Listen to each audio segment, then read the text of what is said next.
అందరికీ నమస్కారం. ఎన్లగూడెం విలేజ్, ఇబ్రాంపట్నం మండల్, తెలంగాణలో కొన్నేళ్ల కింద ఎంతో దారుణంగా అన్యాయాలు జరిగినాయి. వాళ్ళు చేసింది ఎవరంటే ఏకుల లక్ష్మారెడ్డి, సన్ ఆఫ్ సత్తిరెడ్డి.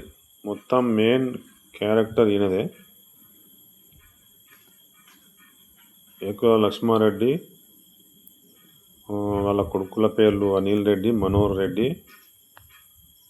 ఎందుకంటే భూములు ఇవ్వకపోవడానికి నిరాకరించడానికి కారణం కూడా వాళ్ళ కొడుకులు కూడా కారణమే. ఎందుకంటే రౌడీల్లాగా మీదకి వస్తారు, చంపుతామని బెదిరిస్తారు. అప్పట్లో మీ నాయనలు ఒకరిని చంపారు. ఏకుల లక్ష్మారెడ్డి, అనిల్ రెడ్డి, మనోహర్ రెడ్డి. ఏకుల యాదిరెడ్డి భూమి అమ్ముకున్నాడు, మధ్యన చనిపోయాడు. భూమి అమ్ముకొని సపరేట్గా భూమి కొనిచ్చాడు.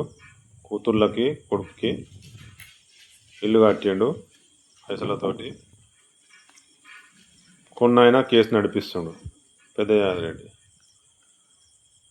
ఎంత వస్తుంది మీ దాంట్లో భూమి? ఒక్కొక్క దాంట్లో 2 ఎకరాలు రావాలి. కొట్లాడి 14 ఏళ్ళ పైన 14 సంవత్సరాలు పట్టింది ఒకే గెలవడానికి.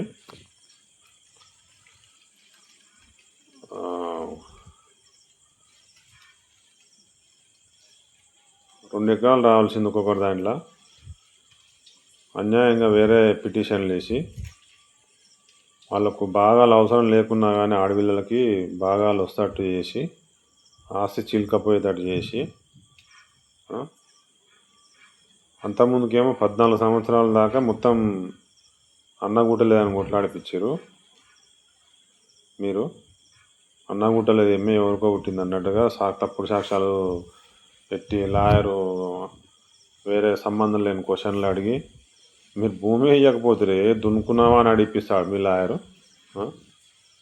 ఎంత తీసుకున్నారేమో పైసలు, కానీ ఇప్పుడే చెప్తున్నా, న్యాయం అనేది బతికియాలి. న్యాయాన్ని బతికియాలి, కానీ ఇట్లా కరెక్ట్ కాదు. ఎన్నేళ్ళు కొట్లాడతారు? కరెక్ట్గా భూమి ఎవరిదో తెలియదా? ఎంక్వైరీ చేస్తే తెలియదా? ఊళ్ళో ఎవరికి పుట్టిరో ఎవరు అనేది జనాలు చూస్తలేరా? మీరు చేసిన అన్యాయాలు. ఏకుల లక్ష్మారెడ్డి, యాదిరెడ్డి, నర్సిరెడ్డి అలా కొడుకులు అందరు కలిసి ఎంతో అన్యాయం చేశారు. మొత్తం 25 ఎకరాల ల్యాండు ఎన్లగూడెంలో 12 ఎకరాలు, సర్వే నెంబర్ 48, 49, 50, 61, 65, 75, 65 కాదు 61, 75 సర్వే నెంబర్లో 12 ఎకరాల నర. మొత్తం 6 ఎకరాలు పెద్ద యాదిరెడ్డి కొన్నాడు. సిగ్గు లేకుండా ఈ కోర్టులో ఆల్రెడీ డిగ్రీ కాపిచ్చినా కానీ మళ్ళా ఇంకో కోర్టుకు పోతాడంట ఆయన. ఆ కోర్టు కాకపోతే ఇంకో కోర్టుకు పోతాడంట. ఎందుకు పోతావు నువ్వు? నీ అసలుకే లేమని ఏమంటున్నావా? నీకు తెలియదా? ఇల్లు జాగ ఎట్లా కొంటావు? మా అమ్మది ఇల్లు జాగ రాదా? అంటే ఆడ మనిషి అయితే బాగా మంచిరా, మగ మనిషికే వందిస్తాడా? పీక్తున్నాడా మగవాళ్ళు వచ్చి ఆడ పీక్ కట్టలు కట్టిరా వచ్చి? ఆడ మనిషికి బాగా మంది కీయరు. మిమ్మల్ని ఇజ్జత్ తీస్తా, బజారు గుంజుతా చెప్తున్నా. మర్యాదగా ఆస్తి మాకు వదిలిపెడితేనే మంచిది. 10 మందిలో పెడతా, ప్రపంచానికి తెలియజేస్తా మీ గురించి.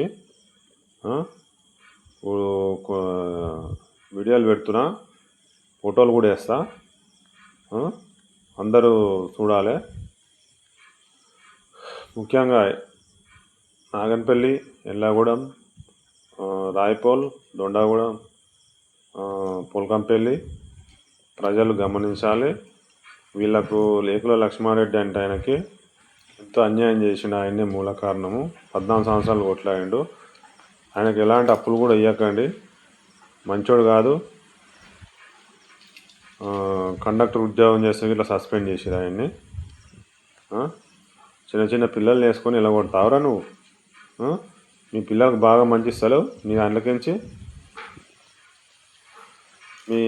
మీ కొడుకు ఏమో వచ్చి అనాసిపుల్ల కంపెనీలో పని చేసుకుంటూ డ్యూటీ వచ్చిందని అక్క అక్క అని వారం రోజులు తిని 1000 రూపాయలు అడకపోయి వారం రోజులు తిని పోయి డ్యూటీ చేసుకుంటాడు.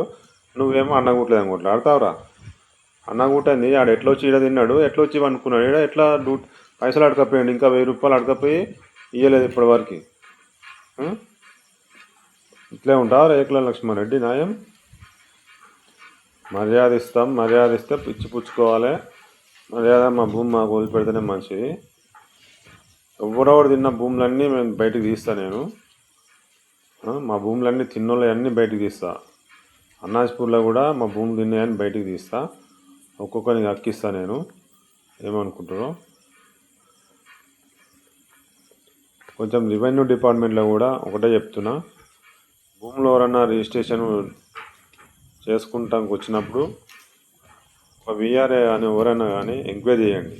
ఊర్లలో వచ్చి ఎంక్వైరీ చేసి వీళ్ళకి ఎంతమంది వారసులు ఉన్నారు, ఎవరో ఉన్నారు ఎంక్వైరీ చేసి భూమి ఇళ్ళదా కాలా అన్నీ ఎంక్వైరీ చేసి పట్టాలు చేయండి. మీరు చేసే పనులకి మేము కోట్ల చుట్టూ తిరగవలసి వస్తుంది. పీక్కోలేక ఎక్కుకోలేక ఆగమవుతుంది. కోర్టు పోమంటారు. కోర్టు పోతే కోర్టు డిగ్రీ చేసిన తర్వాత ఇంకో కోర్టుకి వెళ్ళి తీసుకురామంటారు. ఒక కోర్టు సరిపోదా మీకు న్యాయం?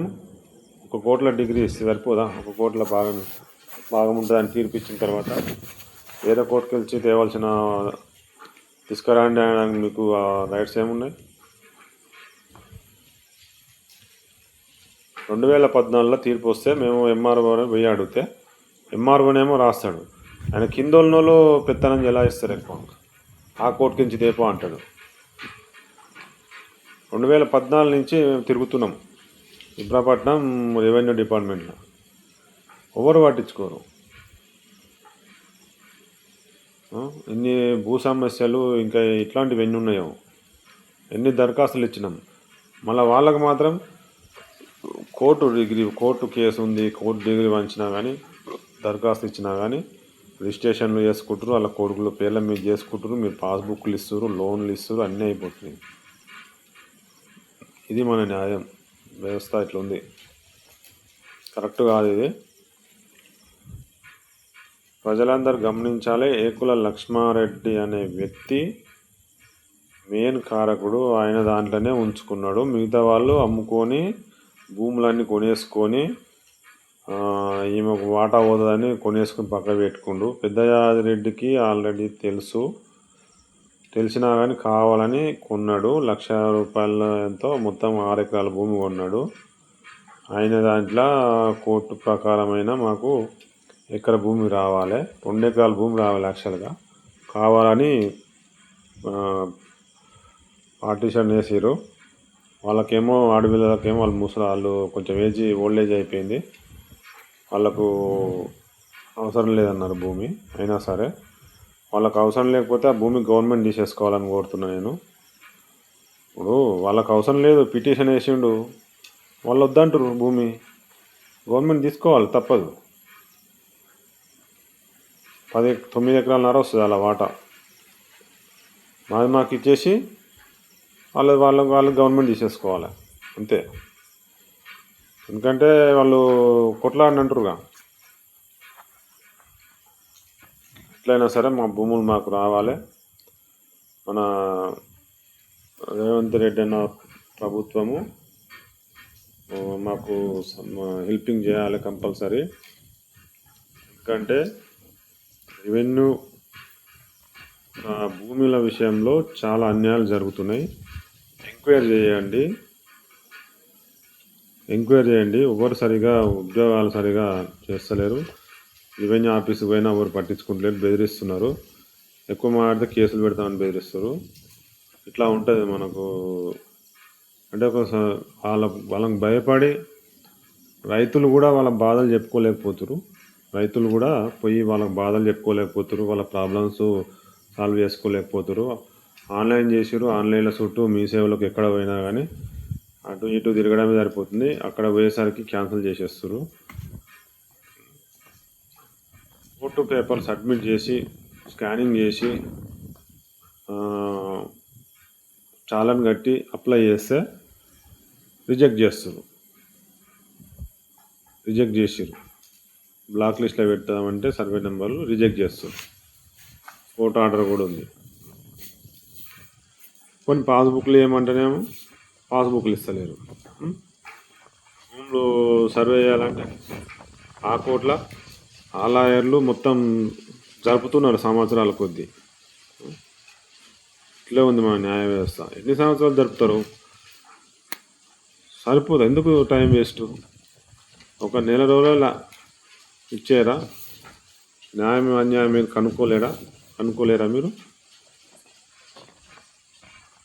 మారాలి, మనుషులు మారాలి.